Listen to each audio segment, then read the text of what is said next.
পুৰা টাইম মতো হয়ে গেছে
প্ৰথমতে আপোনালোক সকলোকে আমাৰ আম্মা আব্বাৰ 50th এনিভাৰ্চাৰীলৈ স্বাগতম জনালোঁ।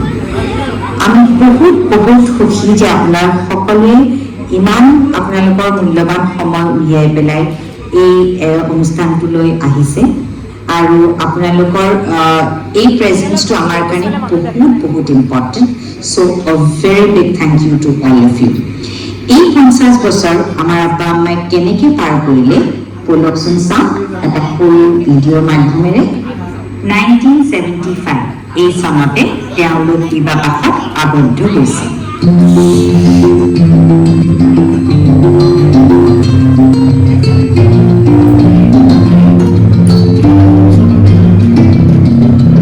এয়া আমাৰ দৰাক মাহ হালধিৰে গা ধুৱাইছে আৰু এতিয়া দৰা ৰেডি কইনা আনিব যাবলৈ। কইনা আনিব যাবলৈ এইবোৰ সব মানুহ ৰেডি হৈছে। আপোনালোক কোনোবা আছেনে এই ফটোখনত? চাওকচোন ভালকৈ জুমি। এইখন কইনা ঘৰত উঠা নিকাহৰ ফটো। এই নিকাহৰ ফটোখনেৰে আমি এই বিয়াখন সামৰণি মাৰিলোঁ। বিয়াৰ পিছত উঠা দুখনমান ফটো দেখাওঁ। এইখন তেওঁলোকৰ হানিমুনৰ ফটো। এই কাপোৰটো ইমান বেছি মৰমলগীয়া নহয়নি বাৰু? 1977 চনত তেওঁলোকৰ প্ৰথম কন্যা দানিছাৰ জন্ম হয়। 1979 এই চনতে তেওঁলোকৰ একমাত্ৰ পুত্ৰ ইকবালৰ জন্ম হয়। 1990 চনত তেওঁলোকৰ আটাইতকৈ সৰু কন্যা আৰু আটাইতকৈ মৰমৰ আয়েশাৰ জন্ম হয়।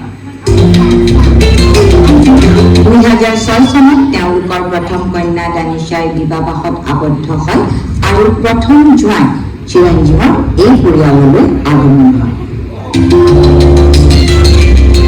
2009 চনত তেওঁলোকৰ প্ৰথম নাতি এঞ্জেলৰ জন্ম হয়। 2013 চনত তেওঁলোকৰ পুত্ৰ ইকবালৰ বিবাহ সম্পূৰ্ণ হয় আৰু পৰিয়াললৈ একমাত্ৰ বোৱাৰী শ্বেহনাজৰ প্ৰৱেশ হয়। 2016 চনত তেওঁলোকৰ নাতি ল'ৰা আৰজানৰ জন্ম হয়। 2020 চনত তেওঁলোকৰ 3 নম্বৰ নাতিনী আৰ্লিনৰ জন্ম হয়।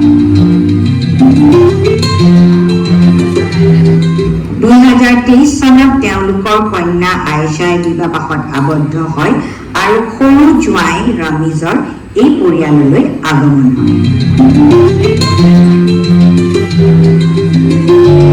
2024 চনত তেওঁলোকৰ 4 নম্বৰ নাতিনী আইৰাৰ জন্ম হয়।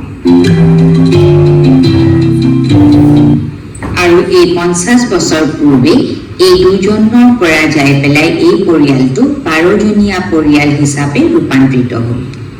অৱশেষত আপোনালোকৰ শুভকামনা আৰু আশীৰ্বাদ বিচাৰি আমি এই ভিডিঅ'টো সামৰণি মাৰিলোঁ আৰু আশা কৰিলোঁ যাতে আমাৰ জীৱনবোৰ সদায় এইদৰে সুখী হৈ থাকে, আমি মিলা প্ৰীতিৰে সদায় থাকিব পাৰোঁ আৰু কোনো বেমাৰ আজাৰ নোহোৱাকৈ আমাৰ আব্বা আম্মা সুস্থ হৈ থাকে, তাকে কামনা কৰি আজি এই ভিডিঅ'টো ইয়াতে অন্ত কৰিলোঁ।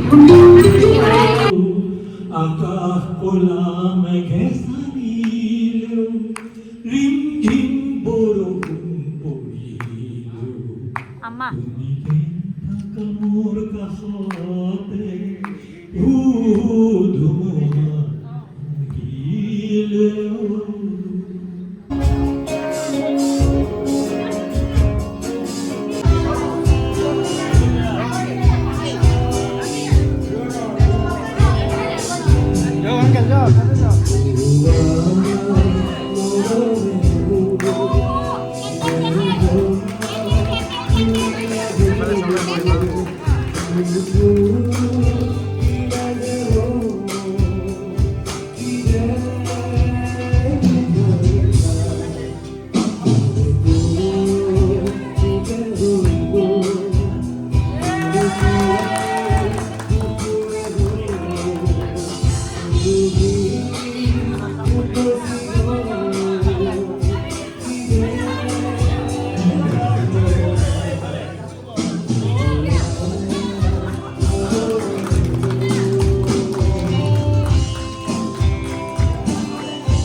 Evening to all of you. This song is dedicated to Nana and Nani.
Chandmari নৱগিৰি বেৰাজুদ্দিন Ahmed আৰু তেওঁৰ পৰিবাৰ আজি 50 বছৰ সম্পূৰ্ণ কৰিলে। ল'ৰা ছোৱালী ডাঙৰ কৰিলে, জন্ম দিলে, ডাঙৰ কৰিলে, স্কুলত পঢ়ুৱালে, কলেজত পঢ়ুৱালে, তাৰপিছত বিয়া পাতি দিলে, চাকৰি কৰিলে, সম্পূৰ্ণ সংসাৰ মানে দেৰাজে তেওঁৰ কৰ্তব্য পালন কৰিলে। গতিকে আজি 50টা বছৰত মোক তেওঁ লগা ছোৱালীয়ে নিমন্ত্ৰণ কৰিলে ইয়াত আজি এই অনুষ্ঠানত। অনুযায়ী আহোঁতে দেৰি হ'ল অলপমান। ইমান ভাল লাগিছে আহি পেলাই যে বহুত কথা মনত পৰিছে। দেৰাজৰ বিয়াৰ জোৰণত মই গৈছিলোঁ গাড়ী লৈ চাংচাৰীত গৈছিলোঁ মই। চাংচাৰী সেই পাৰ হৈ পেলাই বাওঁফালে সোমাই যাব লাগে। মোৰ এতিয়া মই সেইফালে গ'লে মই সেইটো চাওঁ আৰু গতিকে যি নহওক আজি সম্পূৰ্ণ তেওঁৰ ল'ৰা ছোৱালী সকলোৱে ইমান সুন্দৰকৈ আয়োজন কৰিছে ইয়াত। গতিকে আমাৰ বন্ধুখিনি পালোঁ, এই ইফু আহিছে, আমাৰ ভূপেন দাইটো ৰহিম আহিছিলে। গতিকে আটাইখিনিকে পালোঁ। খালি মই অকণমান আহোঁতে দেৰি হ'ল, দেৰি হৈ কাৰণে ইমান ভাগ ল'ব নাপালোঁ, সময়টো কম পালোঁ।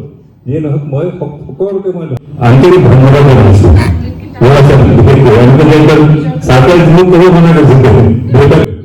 গতিকে এইটো মানে একদম চিক্ৰেটলি ৰাখিব দিছে। মই কিন্তু ভয়তে দেৰাজৰ নম্বৰটো লাগি যায় বুলি মই কাটি থৈ দিছিলোঁ।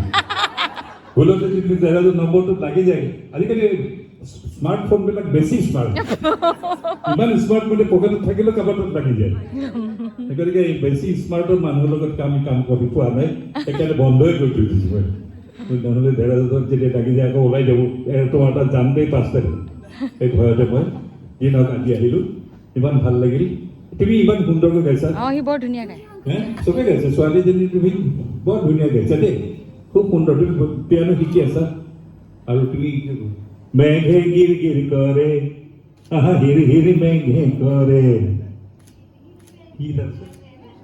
বালাগি আগলপি কলা পাত লৰে। বালাগি আগলপি কলা পাত লৰে, এজাকেন বৰষুণ, এজাকেন বৰষুণ, আহো আহো কৰে, মেঘে কৰে। হয়নে? বৰ ধুনীয়া গাইছে।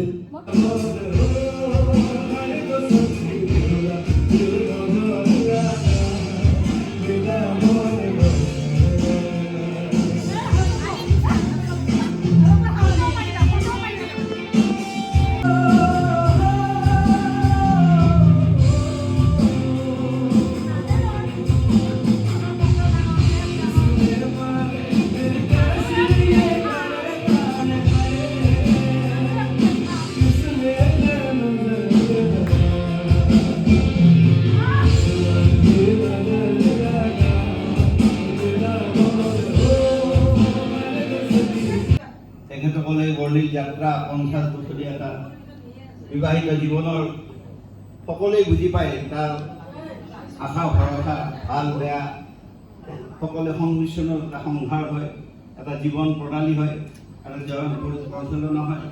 গতিকে তেওঁলোকে এইটো সুন্দৰভাৱে এইটো আগুৱাই লৈ গৈছে আৰু আমি আশা কৰোঁ চেঞ্চুৰী কিয়, যিহেতুকে ক্ৰিকেট খেলিছিলে, চেঞ্চুৰীতকৈ আৰু বেছি মাৰিলে বেছি ভাল পাম।